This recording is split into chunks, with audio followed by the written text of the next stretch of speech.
It was nearly midnight when Ivy arrived at the luxurious mountain resort, soaked in rain and trembling from the cold. She had won a last-minute art scholarship that included housing, but a mix-up left her without a place to sleep. The manager, desperate to avoid bad PR, offered her the only room left, one reserved for a billionaire guest arriving late. Ivy protested, but exhaustion won, and she curled up in the massive suite, unaware of whose bed she had taken. Hours later, the door clicked open, and a tall, commanding man in a black coat stood in stunned silence. "Who are you?" he demanded, his voice sharp but not cruel. She sat up, embarrassed and afraid, mumbling about the mistake and begging to leave. But something in her eyes so pure, so apologetic made him pause, and instead of anger, he said softly, "Stay.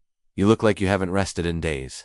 Ivy expected him to call security, or at least demand she explain herself fully, but he just handed her a blanket and turned away. She noticed how he moved like someone used to control, but strangely detached from his own power. He poured a glass of wine, sipped in silence, and stared out the window as if the world beyond it meant nothing to him. "You're not what I expected," he muttered without looking at her.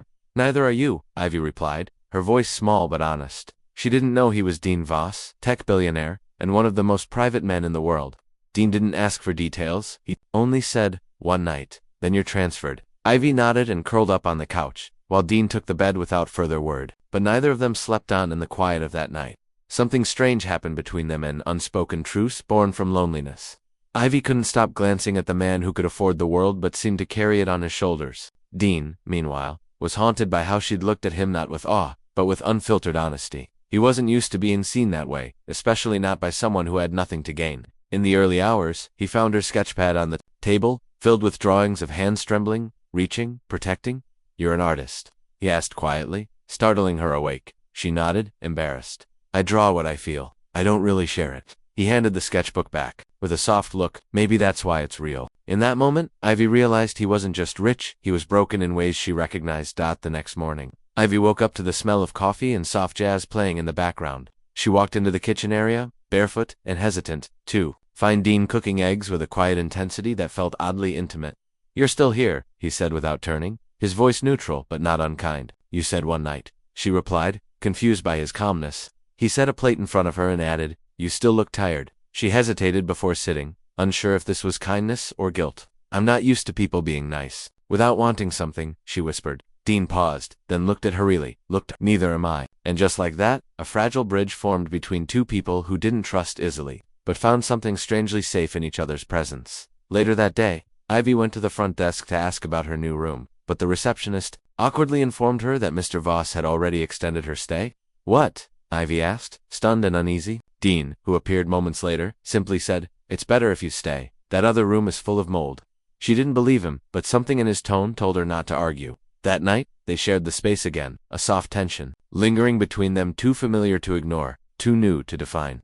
Ivy drew by the fire while Dean read quietly, both pretending not to notice the glances they kept stealing. "Why are you really here?" he finally asked her. "To hide," she answered truthfully. He looked into the flames and said, "Same." Ivy decided to look him up. She had to. The moment she searched his name, she felt dizzy. Dean Voss wasn't just wealthy, he was iconic, the kind of billionaire who kept off social media but owned most of the platforms. Or no scandals, no relationships, no scandals, just power and silence. She wondered why a man like that would keep letting a girl like her sleep on his couch. That night, when he returned from a call, she asked directly, "Why me?" Dean studied her for a long moment, then replied, "You don't look at me like they do, and that scares me." Ivy didn't know what to say, but she understood more than he realized. She was used to being ignored, he was used to being worshipped, but somehow, they both felt seen. They started spending their evenings in closer silence, so close that Ivy could feel the warmth of Dean's body beside her on the couch. Once, she reached for the remote at the same time he did, and their fingers brushed. It was nothing, but it lingered. "Sorry," she mumbled, pulling her hand back. Dean didn't move away. "You don't have to apologize for touching me," he said, his voice quiet, almost pained. She looked up at him, eyes searching, and for a second she thought he might kiss her. But instead, he stood and walked to the window, hands in his pockets, heart clearly fighting something unseen. That night, neither of them spoke much, but the air between them buzzed with a tension that felt like gravity. The next night, a storm knocked out the power, and Dean lit candles around the suite. They played music from his phone and shared a bottle of wine, laughter breaking through the usual walls. At one point, she danced without thinking, twirling slowly as if lost in the moment. Dean watched her, mesmerized. "You're beautiful when you're not hiding," he said, stepping closer. When he reached out and touched her cheek, she didn't move away. But when he leaned in, Ivy suddenly pulled back, trembling. "I can't," she whispered. Dean stepped away immediately, concern flooding his face. "Did I hurt you?" She shook her head. "No, it's just ... I've never. He realized what she was trying to say and everything changed in his eyes. Ivy waited for him to say anything, but Dean turned away, eyes glistening. He walked to the other side of the room, facing the window like he needed distance to breathe. "I thought you'd be angry," she said softly, almost shaking. "Why would I be angry?" he asked, voice low. "Because I didn't tell you sooner. Because I'm not what you expect ... He turned to face her, tears in his eyes now. "You think that's why I walked away?" Ivy stood frozen, unsure of what was happening. Dean walked back slowly and said, "I walked away because I don't want to break something that's still whole." She stared at him, confused.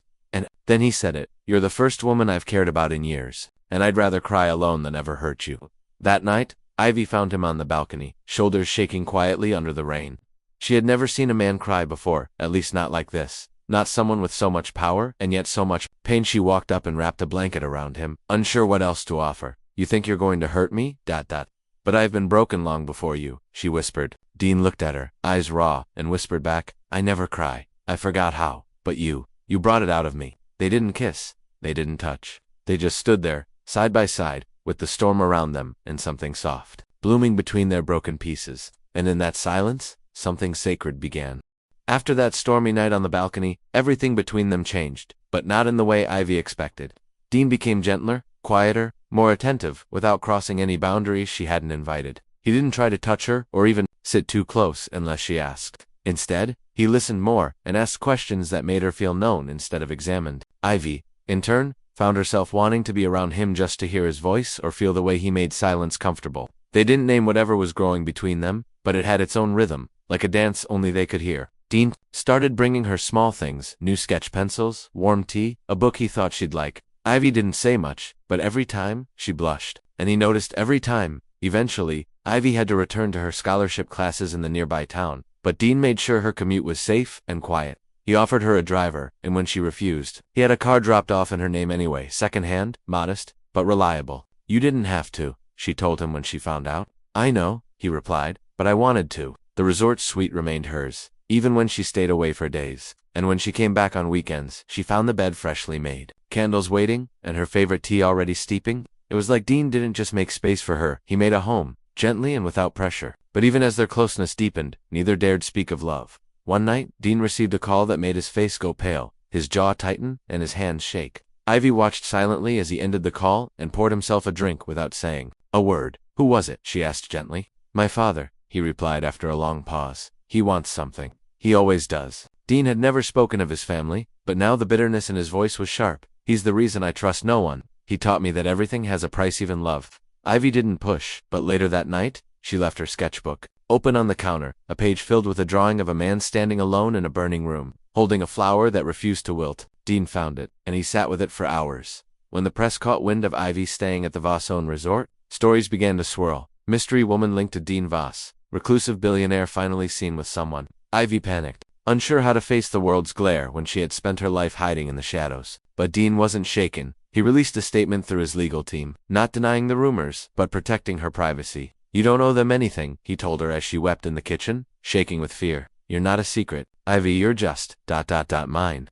That word mine scared her more than the headlines, because part of her wanted to believe it was true, despite his words. Dean began pulling away, not cruelly, but with the kind of distance that made Ivy question if she'd imagined everything. He stopped reading at night, stopped waiting up for her return from school. When she asked what was wrong, he simply replied, "You deserve someone who isn't haunted." The words hurt more than any rejection, because they didn't come from disinterest but from fear. Ivy didn't push. Instead, she packed her bag quietly one morning and left without a word. Dean found the suite empty that night, her sketchbook gone, her scent fading, and he realized too late he hadn't protected her from himself. The following weeks were hollow without her. Dean kept working, but nothing felt sharp. The stock market could burn and he wouldn't flinch, but the sight of her empty mug still sitting on the balcony table nearly broke him.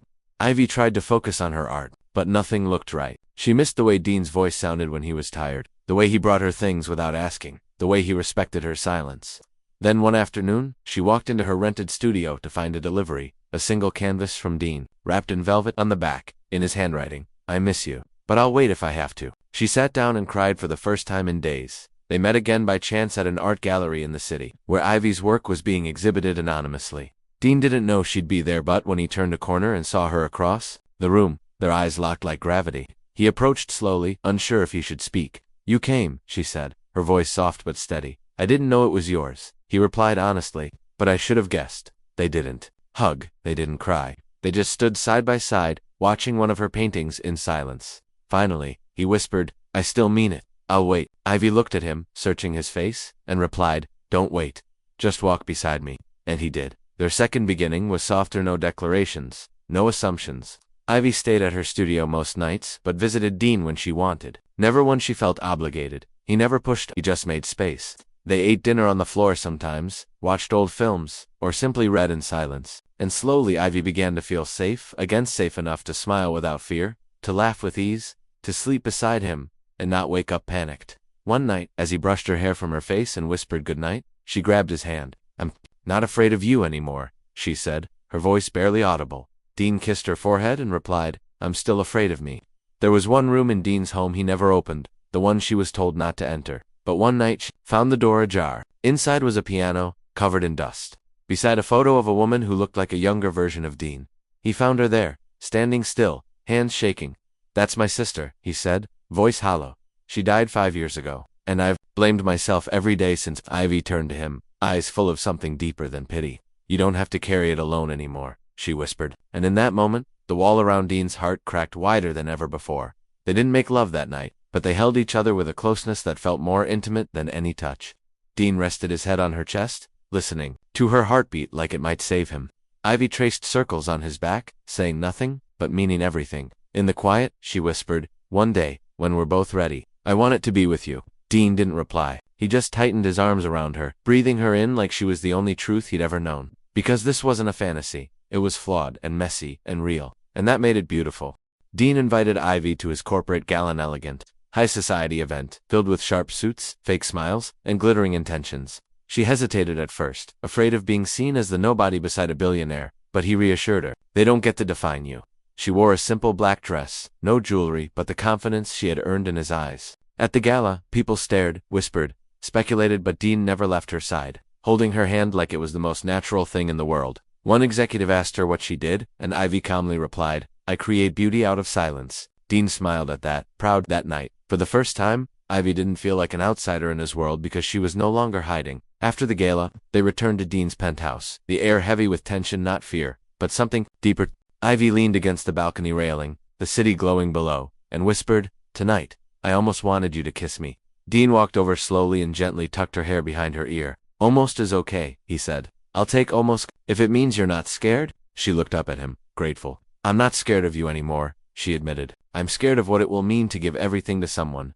Dean placed a hand over his chest. "Then let me carry that fear with you. I'm not going anywhere." And somehow, almost felt like more than enough. Their days became a rhythm: mornings with coffee and sunlight, evenings with books and slow glances. Dean's business empire didn't slow, but he started scheduling around Ivy instead of the other way around. She painted more freely now, her new series filled with light and softness, not just shadows. They didn't speak about love, but it bloomed in their gestures, in the way Dean would warm her favorite blanket, or the way Ivy left him handwritten notes on napkins. "This is love," she once said quietly, while they folded laundry side by side. "Not fireworks, just feeling safe enough to exist fully." Dean, who had built empires but never a home, whispered back, "You're my peace. No one ever gave me that before." One night, after a long dinner on the rooftop, Ivy asked him what he remembered most about his first heartbreak. Dean hesitated. Before answering, "It wasn't the breakup, it was realizing I had given myself to someone who only loved the idea of me." Ivy nodded slowly. "I know that feeling. People love what they think you are, not what you are when you're not performing." He reached across the table and held her hand. "You don't have to perform with me, you never did." She smiled through misty eyes. "Then I want to give you something real when I'm ready." And in that moment, Dean knew her trust was the greatest gift he'd ever be offered. Just when things felt stable, Ivy received a letter from someone she never expected to hear from again: her estranged mother. It was short, apologetic, and begged for a meeting. Ivy froze, unsure if she wanted to reopen that door. Dean didn't tell her what to do, he simply said, "I'll be there, or not. Whatever you need." She decided to meet her mother alone, and the encounter left her emotionally wrecked. Her mother cried, apologized, but Ivy couldn't erase years of silence. That night, she returned to Dean's apartment, shaking, and collapsed into his arms. I wanted closure, she said, but I don't know if I found it. Dean kissed her temple and whispered, then let's build something that doesn't need any. It wasn't planned, rehearsed, or dramatic. They were sitting on the floor, listening to an old record, when Ivy leaned in and kissed him soft, unhurried, completely hers. Dean froze for a second, then returned the kiss with aching restraint. When they finally pulled apart, he searched her face. Are you sure? He asked, voice rough with emotion. She nodded. I'm ready to choose, and I choose you. Dean didn't take her to bed that night. He laid with her on the couch, holding her in his arms like the most precious thing in the world. And in the stillness, she felt something she'd never known before, safe, chosen, and completely loved. Ironically, after that kiss, they grew even closer without rushing intimacy. Ivy appreciated the slow pace, and Dean seemed content simply existing beside her, without needing to claim her. He began sharing more of himself, his childhood, his regrets, the sister he lost. Ivy cried when he told her about the car crash, about how he was supposed to be driving that night. You weren't responsible, she said firmly, holding his hand. But I was the one who lived, he whispered. She didn't try to fix him, she just stayed. And in staying, she gave him a healing even his fortune couldn't buy. A business scandal hit the media. Someone in Dean's company was under investigation, and reporters began camping outside his penthouse. Ivy became a target too, with old photos leaked, speculation flying. You don't deserve this, Dean told her. I can handle it, she replied, but her eyes said otherwise. For the first time, Ivy felt the weight of his world crashing into hers. She had loved a man, but now she had to face the empire. Dean tried to shield her, but she knew if she stayed, she had to become stronger than she ever thought possible. Paparazzi waited outside her studio. Reporters called her school, and one tabloid claimed she was after Dean's money. Ivy almost packed her bags that night, but when she looked at the door, she realized something. Running had always been her instinct, but not this time. Instead, she called Dean. I'm staying, she said. Not for the cameras, for us. Dean arrived 10 minutes later, breathless and stunned. You're not afraid? She nodded. I am. But love is choosing to stay even when you're scared. Dean pulled her into his arms, and that was the night she stopped running and started becoming. They drove far from the city, to the mountain resort where everything had started. In the silence of that cold night, they laid on a blanket, watching stars without speaking. Ivy turned to him and said, I'm ready now, not just for the next step, but for everything. Dean touched her face gently, asking again, Are you sure? She took his hand, placed it over her heart, and whispered, You're already here. That night, under a sky full of stars, they made love for the first time, not rushed, not out of fear, but with reverence. And in that moment, two broken souls stopped surviving and began truly living. The next morning, sunlight crept across the sheets as Ivy woke up in Dean's arms for the first time. Heart full and fierce quiet, he was already awake, watching her like she was a miracle he didn't believe he deserved. How do you feel? He asked softly. She smiled, touched his cheek, and whispered, Whole. They stayed in bed for hours, talking, laughing, remembering how far they'd come. Dean wasn't cold anymore. He was warm, present, and real. For Ivy, this wasn't about virginity. It was about choosing to trust someone with every scar. And for Dean, it wasn't about control. It was about surrendering to love for the first time in his life. Returning to the city meant returning to the noise, the pressure, the whispers. Dean had a board meeting the day after they returned, and Ivy watched him transform into the sharp, commanding CEO she had first met. But this time, she didn't feel pushed aside. She was simply watching him step into his world, knowing he would come back to her. Still, a part of her wondered if what they shared would survive his world. That night, when he returned late, she was quiet. He noticed instantly and knelt beside her. You're not my secret, he said. You're my future. And if I ever make you feel less than that, I want you to remind me who I really am. And she kissed him, not out of passion but out of peace. Dion wasn't traditional, but one evening, he handed Ivy a small box. Inside wasn't a diamond, but a silver ring with an engraved line from her favorite poem, Even Silence Blooms in Light. I'm not proposing marriage, he said. I'm proposing promise. No deadlines, no expectations. Just a vow that whatever we build it together. Ivy slipped the ring on, eyes glistening, and said, Then let's build slowly, and never stop. In a world obsessed with speed and noise, they chose softness and time. It wasn't the fairy tale she expected, but it was everything her heart had needed. With Dean's quiet help, Ivy's art received a gallery opening, not because of his money, but because of her growing recognition. That night, her paintings raw, intimate, honest hung on white walls as strangers whispered in awe. Who is the artist? One critic asked. Dean, standing in the crowd, didn't say a word.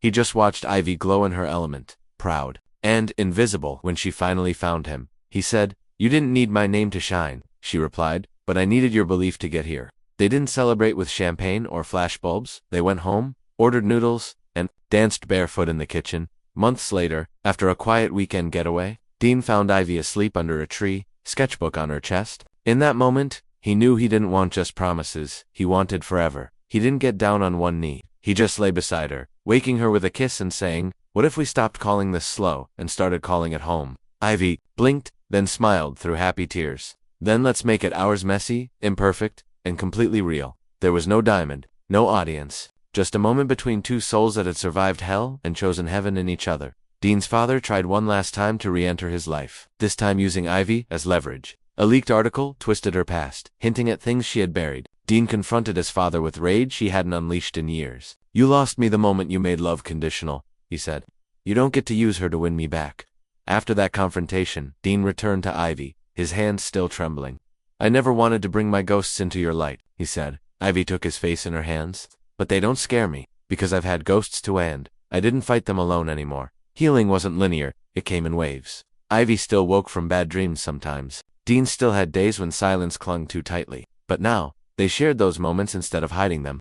They started therapy together, not because they were broken, but because they wanted to grow without hurting each other. Ivy began teaching art classes for trauma survivors. Dean took weekends off, something his company had never seen him do. Their love wasn't perfect, but it was honest, and it made them better. And sometimes, that's all healing really needs. Ivy stood in front of a full lecture hall, speaking about art and vulnerability. Her hands shook, but her voice didn't falter. "I used to hide," she told them. "I thought silence was safety, but then someone showed me that love can be quiet, and still loud enough to change everything." Dean sat in the back row, unnoticed, eyes full of tears. He remembered the girl who had curled up on his couch, too afraid to even sleep. And now, here she was, bold, brave, glowing. He wasn't just proud, he was in awe. They bought a small house by the sea, nothing extravagant, just a place with sunlight, old wood floors, and space for paint and books. Ivy filled the rooms with colors.